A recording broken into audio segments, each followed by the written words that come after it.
Assalamualaikum everyone. Hi. Okay, so this video I will explain still in the topic 2 demand and supply analysis, but for this video I will focus on supply analysis. Before this, as for demand theory, you are a buyer, but for supply, imagine that you are producer, you are a seller. Okay, bayangkan kita adalah penjual, pengeluar, pengilang.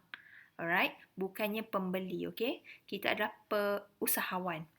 Alright, so definition of supply. What is supply? Lebih kurang dengan demand, ability and willingness to sell or produce a particular product and services in a given period of time at a particular price. Ceteris paribus. You have to fulfill two conditions, which is ability and willingness to sell a product. Okay, must able and willing to sell. If you are able but you are not willing, tak jadi. Okay, ataupun you are able but you are not willing. You mampu nak keluarkan tapi tak nak keluarkan, tak jadi. Okay, bukan supplier, you tak akan jadi supplier. So supplier, you have to able and willing to sell the product at a particular price, ceteris paribus. Okay, ingat lagi tak what is the meaning of ceteris paribus? Yeah, ceteris paribus means holding other factors remain constant. Okay, right.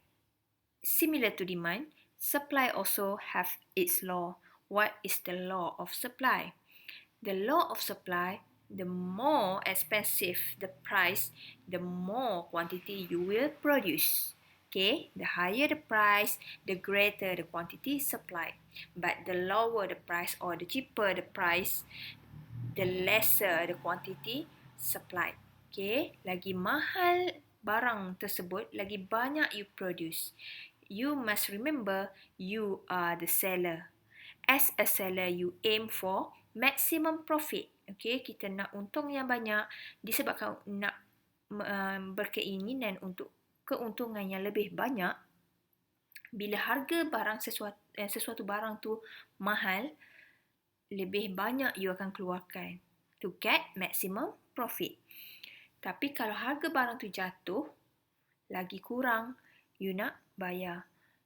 Lagi kurang you nak keluarkan. Contoh, biasa kita dengar di kampung-kampung, kawasan penoreh getah, kenapa pakcik tak menoreh, tak keluar menoreh? Harga getah jatuh rendah sangat, tak berbaloi. Okay, itulah dia law of supply. Okay, disebabkan same direction between the price and quantity, that is the positive relationship between the price and quantity. Okay, positive relationship. Bila harga naik, quantity pun lagi banyak. Bila harga turun, quantity pun turun. So, sama directionnya, positive relationship. Because of positive relationship between the price and quantity, the supply curve would be upward sloping. Here, this is upward sloping. Start from here, from the origin, up. Okay, upward. Okay, this one is supply curve. Contradicts with demand curve. Demand is downward sloping. Supply is upward sloping. The higher the price, more expensive the price, more quantity would be supplied. Alright, understand here? Let's proceed to individual and market supply. For individual supply, the relationship between a quantity of a product supplied by a single seller and its price. For example, Ali supply nasi lemak at RM5. At RM5, nasi lemak at RM5, Ali jual lebih kurang 100 bungkus. Okay, only by Ali, single seller. Okay, Kalau ada abu pun, abu jual pada harga RM5, abu dapat jual RM200. Itu abu sahaja. Okay?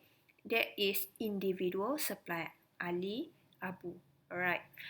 Tapi untuk market supply, kita tengok pada relationship between total quantity of a product supplied by adding all the quantities supplied by all sellers in the market and its price. Kita tambahkan tadi ada Ali, ada Abu, ada Zainab, ada Rukiah, ada Rusna, ada ramai lagi. Kita totalkan dia pada harga RM5, total market supply is 10,000. Okey, 10,000 bungkus contohnya.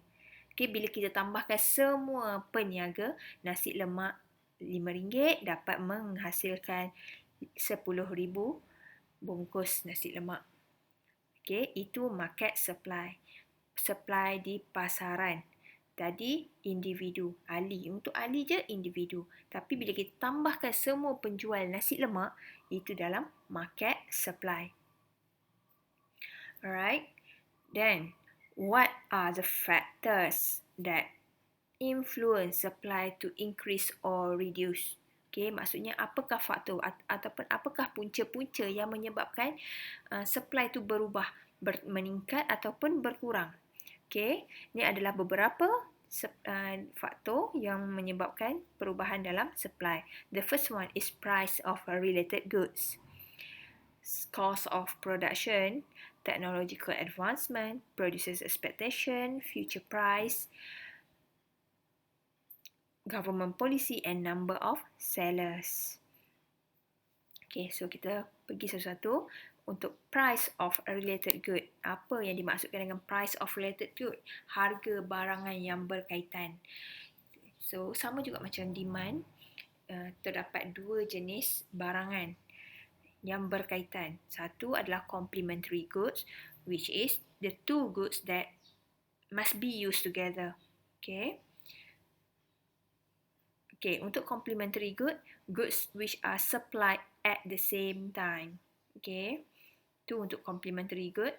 Tapi kalau substitute goods, goods which are replaced to produce another goods. Okay, kalau complementary, barangan yang kita keluarkan mesti bersama-sama. Contohnya kat sini yang saya bagi, restaurant, produce foods and beverages. So, kalau harga makanan di sesuatu kedai murah, so dia akan menyebabkan orang ramai nak beli makanan di situ. Tapi tak lengkap untuk makanan sahaja. Mesti minuman pun bertambah. Jadi supply for beverages will increase because of the reducing the price of food. Okay, bila harga barang murah, supply kepada air meningkat. Jadi sekarang ni harga makanan yang menyebabkan supply air. Okay, minuman tadi. Itu dari segi complementary goods.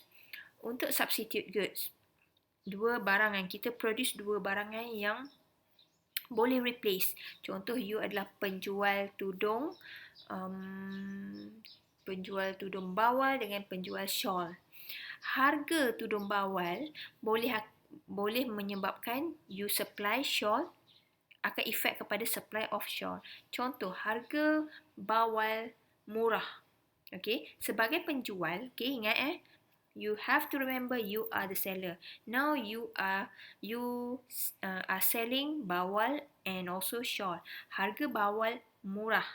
Okay, kalau dah harga bawal murah, you nak produce bawal tak berbaloi sebab dah murah. Jadi, kuantiti untuk produce bawal tidak bertambah, makin berkurang. Jadi, you akan, kita assume harga shawl tidak berubah. So, supply for shawl akan bertambah. You sebagai seller, bila harga bawal jatuh, you tak nak jual bawal, tudung bawal, you akan jual shawl. Okay, selendang. Jadi, harga bawal di sini akan affect kepada supply of shawl. Okay. Confused? Okay, cuba ingat balik. Complementary, barang tu perlulah dikeluarkan bersama-sama. Untuk substitute, boleh replace.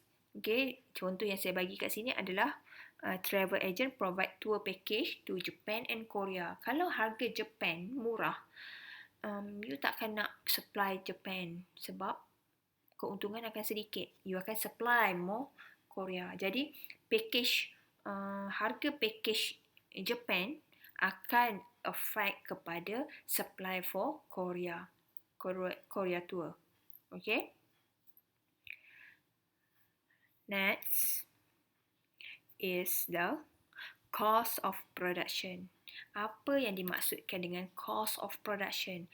Cost of production is the cost incurred when produce goods and services. Dengan kata mudahnya, itu adalah harga barang mentah. Okay. Contoh kalau you produce nasi lemak, harga beras, harga ikan bilis, harga cili, harga telur, kacang, ingredient nasi lemak dan juga upah chef, itu adalah cost of production. Okay, cost pengeluaran. Higher cost of production will reduce supply of the product. Okay, higher cost. Kalau cost untuk mengeluarkan sesuatu barang tinggi, dia akan mengurangkan supply of the product. For example, okay kat sini, for example, wages and the price of raw material. If there is an increase in wages, the cost of production will increase. The profit of suppliers will decrease, thus reducing the supply of goods. Okay, understand? Ni untuk cost of production. Next one is technological advancement. Technological advancement also very important to determine the supply. Kalau you guna level of teknologi yang tinggi, yang canggih untuk produce sesuatu barang, you will produce in a larger quantity of goods. Okay, higher level of technology allows a smaller quantity of resources to be used for production, which in turn reducing the cost of production, thus increase the supply of a product. And the supply curve will shift to the right. Okay. Bila kita guna teknologi yang lebih canggih, kita akan produce lebih banyak produk. Next is producers' expectation of future price. Okay, untuk producers' expectation of future price, we as a producer, okay, remember you are still a seller, you expect the price to increase in the future or reduce in the future. Harga barang tu belum berlaku, tapi you just predict, you just menjangkakan harga barangan tersebut berubah in the future, dalam jangka masa, mungkin bulan depan, mungkin tahun depan. So here, if the producers anticipate that the future price of smartphone will increase, okay, sebagai seller, you jangkakan harga smartphone akan naik. The producer will supply less at that present time. Okay, so sekarang kurangkan produce, tunggu bulan depan. Okay, tunggu in the future sebab harga barang tersebut lebih mahal in the future. Simpan dulu sekarang, jangan produce bulan depan. Contohnya. Okay, jadi apa yang berlaku sekarang? Decrease in the supply of smartphone. Itu untuk producers expectation of future price. Okay, contohnya producer macam housing price. They expect the price will increase or reduce in the future. So, kalau housing price increase in the future, jadi sekarang hold dulu. Okay, produce slowly. Next, in the future, you akan produce more house. Right? Next is the government policy. Number of sellers, of course, bilangan pengeluar. Bila bilangan pengeluar bertambah, supply will increase. And the last one is government or economic policy. Biasanya government policies consist of tax and subsidy. Tax is will increase cost of production. Contoh, government kenakan cukai yang tinggi terhadap company. Dikenakan cukai yang tinggi, dia akan increase cost of production, and that company, that firm will reduce the and it will reduce the amount profit earned. This will lead to a decrease in supply. Jadi supply akan berkurang sebab cost of production increase. Subsidi pula, dia kontra dengan tax. Subsidi adalah bantuan yang kerajaan bagi. So if government subsidize the production of goods, this encourage the producer to produce more, and this will increase supply that lead to shift rightwards. Okay, that is the determinants of supply. Right? Do you understand for this part? If not, just ask me in the comment. Next, we have to differentiate the change in quantity, supply, and the change in supply. Basically, it's quite similar to the change in quantity demand and change in demand. Okay, for the change in quantity supply, here, the change in quantity supply, this is what happened to the curve. There is a movement along supply curve. Okay, this point move upward or move downward because of what? What is the factor that change the quantity? Supply. Only its price. Okay, when the price increase, the point will move upward. When the price reduce, this point will move downward. Okay, so for the what about other factors? Other factors remain unchanged, tidak berubah. Hanya harganya yang berubah untuk menentukan perubahan dalam quantity supply. Untuk change in supply yang berlaku adalah shift in the supply curve. This one is supply curve shift either to the right or to the left.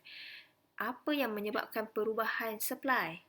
Not because of its price. Its price remain constant, but other factors such as cost of production, such as number of seller, change in government policy will shift the supply curve.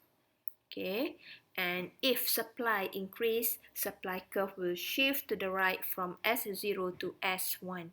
If the supply decrease, supply curve will shift from S1 to S0. Alright, so here end of chapter 2. Right, end of chapter demand and supply theory. Okay everyone, thank you, bye.